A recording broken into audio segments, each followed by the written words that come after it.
अगर आप बिहार के विकास के आंकड़ों को ध्यान से देखेंगे तो आपको पता चलेगा कि 1965 तक बिहार देश का बीमारू राज्य नहीं था। बिहार देश के 10 सबसे बेहतर राज्यों में था। उस समय जो देश की आर्थिक सामाजिक हालात थे उसमें बिहार की स्थिति भी खराब थी, लेकिन देश के दूसरे राज्यों के मुकाबले हम लोग पीछे नहीं थे। 65 के बाद से जो गिरावट शुरू हुई है वो रुकने का नाम नहीं ले रही है।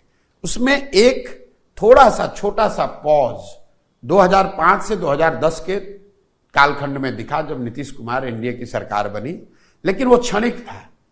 फिर पुनः वही स्थिति हो गई। कई लोगों को लगता है कि बिहार गरीब बदहाल इसलिए है कि लालू जी ने इसको बर्बाद कर दिया। मैं आपको आंकड़ों से बता रहा हूं, 1990 में लालू जी जब मुख्यमंत्री बने, 1990 में ही देश का सबसे गरीब और पिछड़ा राज्य बिहार था। 15 साल लालू जी का राज चला, जिसको लोग जंगल राज बताते हैं, तो वो पिछड़ापन और बढ़ा। 2005 में जब नीतीश कुमार मुख्यमंत्री बने तो देश का सबसे गरीब, पिछड़ा, निरक्षर, भुखमरी, पलायन वाला राज्य बिहार था। और आज करीब करीब 19 वर्षों के नीतीश बाबू के शासन के बाद देश का सबसे गरीब, पिछड़ा राज्य बिहार ही है। हम लोग एक पायदान भी ऊपर नहीं बढ़े हैं। कहीं ना कहीं ये आपको हमको मानना होगा कि जिस रास्ते पर बिहार का समाज, यहाँ की राजनीति, यहाँ के नेता चले हैं, उससे आप बिहार की स्थिति में आमूलचूल परिवर्तन की परिकल्पना नहीं कर सकते। ये बात प्रशांत किशोर नहीं कर रहे हैं, ये 30-40 वर्षों के आंकड़े बता रहे हैं, अनुभव बता रहा है।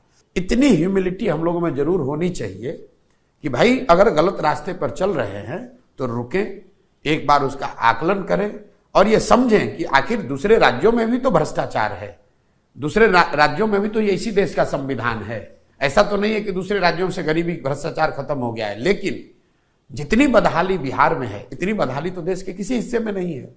तो कहीं ना कहीं ये सोच बिहार के जनमानस में आनी चाहिए और उस सोच के आधार पर इससे निकलने का प्रयास होना चाहिए, और उसी प्रयास के दिशा में जनसुराज एक ईमानदार कोशिश है।